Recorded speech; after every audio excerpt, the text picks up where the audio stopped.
NHL Premium.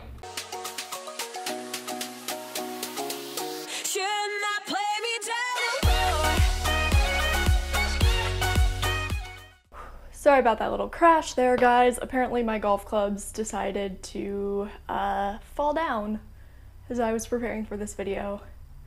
And just the rage within me over NHL Premium just came out. So you might be asking, why haven't you filmed a video in 3 games? Because I didn't want to? Yeah, so since our last talk, the Capitals have played the Penguins, the Vegas Golden Knights, and the New Jersey Devils. I'm not going to talk about the New Jersey Devils game because I'm going to pretend it didn't happen. In case you're looking for a massive update, Caps lost. They lost super hard, 6-0. With the Pittsburgh Penguins, they lost in overtime, which fair, and they lost 7-6. And then the game that I actually was able to watch was the Vegas Golden Knights game, and it's something I really do want to talk about because I think I had such high expectations that they weren't met. Sorry, if I'm looking down, I'm looking at my phone because I have notes, because I have the memory of a mouse, which I've mentioned before. Yeah, so with the game against the Vegas Golden Knights, everybody was really expecting this hyped up rematch coming back from the Stanley Cup Finals last year. And what I saw, I wasn't impressed by. You know, everybody says that the Stanley Cup winners can have sort of a Stanley Cup hangover. In fact, Coach Todd Reirden has looked into kind of how to eliminate that, and they say that the biggest team weakness after a Stanley Cup win is usually the strength of the team. And so Reirden's been very good about strength and conditioning his players, but it wasn't just the Caps that didn't look great. And to be fair, they won. I'm not saying that they played disgustingly. They didn't. I just think personally, the game looked so tired with these two teams, and I'll get into more of it. So starting off with the Vegas Golden Knights, who at this point, I honestly can't even tell who's who. Like, you could put me in a game of Guess Who with the Vegas Golden Knights and be like, oh, does your person have brown eyes? I'd be like, yeah. Does your person have some brown scruff? Yeah. Why haven't you put anyone down? Because they all look the fucking same. It makes the game more difficult for me, unfortunately. To begin the game, I would say the Caps looked pretty good.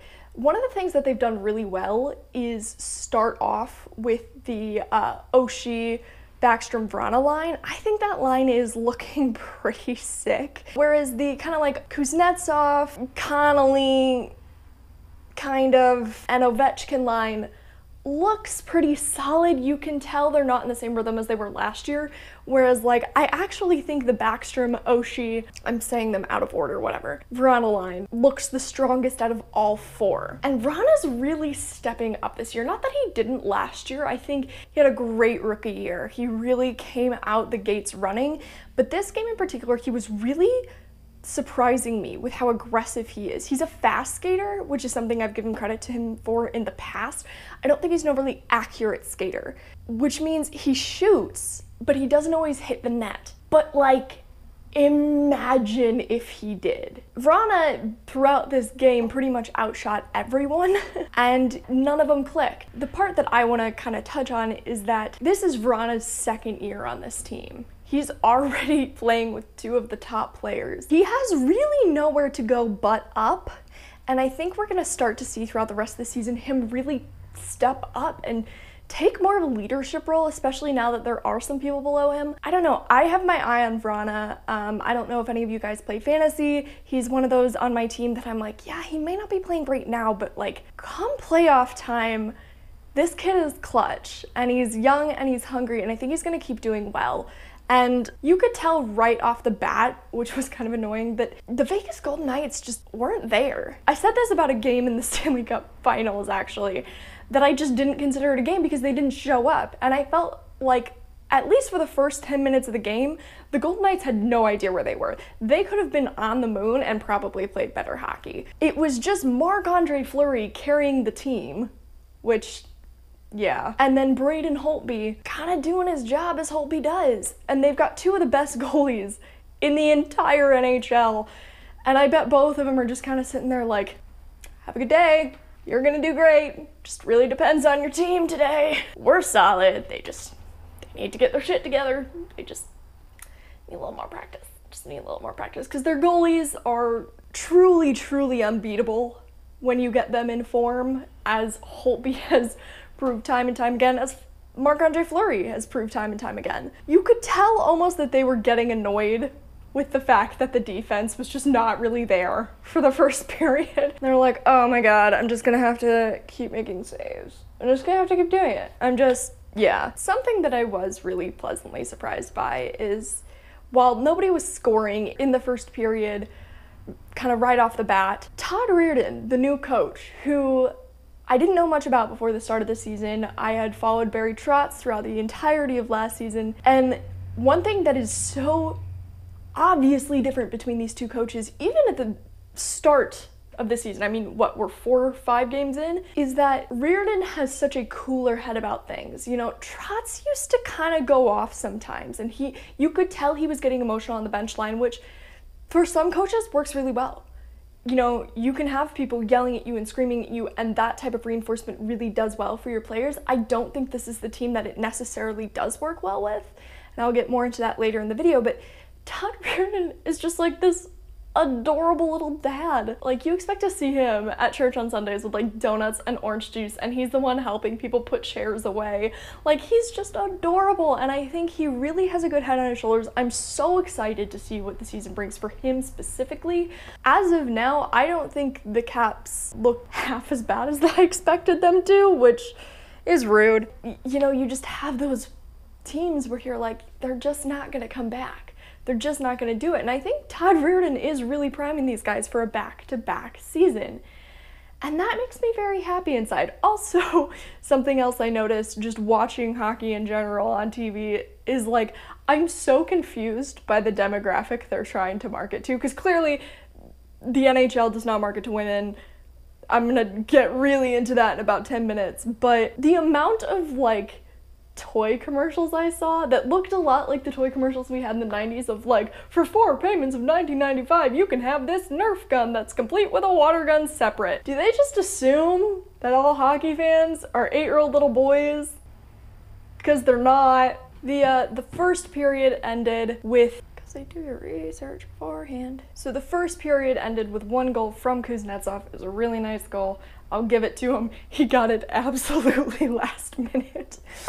And it was a power play goal. And I will say, the only other power play that scares me in the entire NHL is the Maple Leafs, because at this point they're just mopping up their opponents like it's leftovers dinner. But I really think the Caps have looked amazing on the power play. They've looked really so much stronger.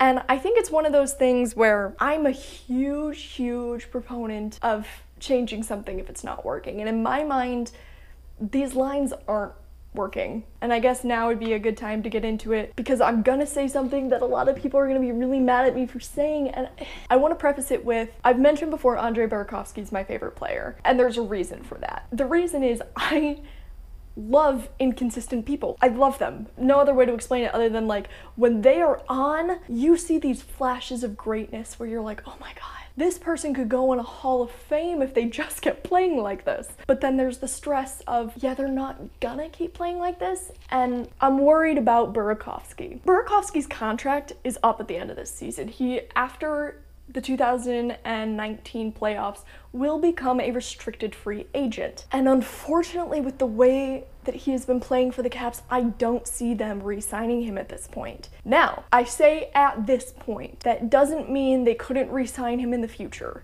He's gonna need to pick his game up. I thought watching this game, the third line was so atrocious that it made me hurt, like inside, like it burned.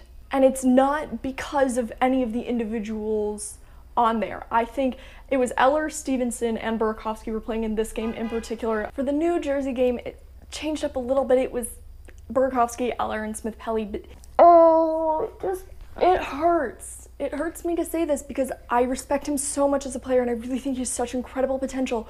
But Andrei Burakovsky has got to get his shit together. He does, because he's not playing at the level he should be. And I know he's talked about his struggles with the mental side of the game. I was a former D1 athlete. It really does not compare in the amount of preparation work it takes to be a professional athlete. But I do understand that. I understand that getting caught up in your head is actually the worst thing you could do for yourself, except for getting injured.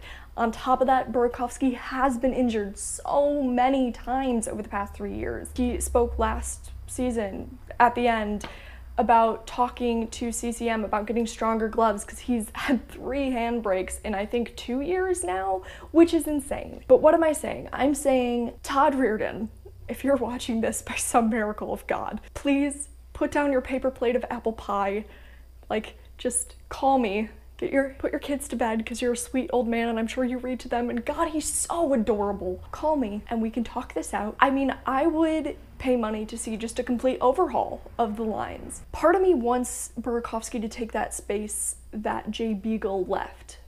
Jay Beagle was on the team last year, he left for Vancouver, and I actually think Burakovsky should be taking a more leadership role. What was so interesting to me is I saw a post the other day about how Burakovsky and Morgan Riley, defenseman for the Leafs, leading the entire NHL in scoring. Oh, I'm so glad I picked him for fantasy. I'm so glad I picked Morgan Riley for fantasy. They're the same age. They're very, very close in age, and yet Morgan Riley has a senior role on his team, whereas Burakovsky is still somewhat looked at as, I mean, they call him like a younger brother. They call him a younger human being. And I think a lot of that has to do with his off-ice spirit, which good for him. I'm all about that. But at this point, it's his 5th year playing on this team. He's not a young guy. I mean, he's a year younger than I am, so he's 23. It's not ancient either. Like, he's still got a lot of leg room left, but at the same time, if he doesn't pick his shit up, he's gonna get sent to some team who doesn't respect him the way the Capitals do. And I think the Capitals organization has fostered him because they see those efforts of greatness like I do. But if he gets sent somewhere, they may not. And that's a reality we're gonna have to face in a couple months. And it's not one I want to, because I'd love to see him, you know, continue to be 65 for the Caps and throw up those like last minute clinch goals like Game 7 against the Lightning, but he just needs to get his shit together. So as for the rest of the game, I mean, I don't know how to say this other than like, it was boring hockey. Like, who wants to watch boring hockey? It's sad. What else we got? We got Orpik got injured, which at this point, he's basically like a racehorse, and if he breaks a leg, can we just like put him out to pasture for a little bit? I don't know what it is, but like watching Brooks Orpik go down as opposed to watching any of the other guys go down just is so upsetting to me because he's so old. I'm literally afraid he's gonna die on the ice, you guys. And that's not something I want on a Wednesday night. You know what I'm saying? Kuzi got another goal, Ovi got another goal. I don't know why people keep leaving Ovi open from like 20 yards away. I think it's stupid. I think somebody should just be constantly attached to Ovechkin. Just nobody leave him. I don't care if it's a forward or defense. Just somebody, just have an eye on him at all time because he is, he's a blessed man. Finally, the Vegas Golden Knights decide there's a game tonight and they score. Cody Eakin gets his first of the season, which good for him. It was actually a really nice goal and I kind of can't fight it. Of course, we got Backstrom, we got a couple more points from the Vegas Golden Knights, and then we got Ovi again. And so the Washington Capitals defeat the Vegas Golden Knights 5-2. And one thing that I noticed, especially on the Vegas Golden Knights, was how much Nate Schmidt was missed. Nate Schmidt actually was a former Capital. He played with the Capitals and then was traded to the Vegas Golden Knights, and he was completely and utterly necessary during the Stanley Cup final last year. He really kicked ass and took names. He's a great player. And then the news broke this summer that he tested positive for illegal performance-enhancing drugs, which Schmidt claims came from eating tainted meat. It was such a low dose of this, it actually is scientifically impossible that he was taking something, like with steroids or anything like that. And he was suspended for 20 games, like Tom Wilson, who in the last video I talked about and has since, update on this, decided to appeal the suspension. And here's where I get a little peeved. So Austin Watson, I don't even follow the fucking Nashville Predators. I literally could not want to follow any team less. PK Subban's great. He can, you know, do your thing, buddy, but Austin Watson of the Nashville Predators was suspended for 27 games on account of he beat his wife and pled no contest in court. And it was announced that that 27 games was deemed too much and now has been reduced to 18 games. Less than 2 people who didn't hurt a woman. Yeah. Not happy about this. The NHL is the only professional organization that does not have a clause pertaining to men who exhibit domestic violence, and I'm pissed. As a woman in sports, I mean, I do work in sports outside of this YouTube channel too, and it's fucking tough. Nate Schmidt, probably an accident. Tom Wilson, he's had some questionable hits in the past, but like, overall he assumed he was doing his job. This man beat his wife and said, yeah, I did. Yeah, too harsh a sentence. Let's lower it down. He's a good player, let's do it. No, to me there shouldn't be a question. In my mind, if anybody is accused of domestic abuse, they should be kicked out of the league, kicked out of the country, just really. But I'm a bit old school in that sense. And I'm a woman who has to walk with her keys threaded through her knuckles at night so I don't get attacked. I mean, let's be honest, the Predators will be fucking fine without him. It makes me sick. I want to know your opinions about this too. Sorry this is such a weird video, it's not even really a recap of anything. I'm hopefully gonna get better, but if I'm not, so be it. That's what I got. If you like this video, like, comment, subscribe. Yeah, I guess other shameless plugs. I have a podcast called Make It Modern. It is on iTunes and Spotify. We release every week, usually Wednesday or Thursday, depending on when I get out of bed. It's pretty fun. We did Edgar Allan Poe this week. We're doing the Salem Witch Trials next week. It has nothing to do with sports, but I like it, and it's fun.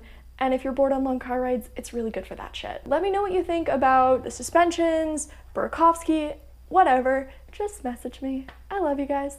I'll see you later. Bye. Don't overthink.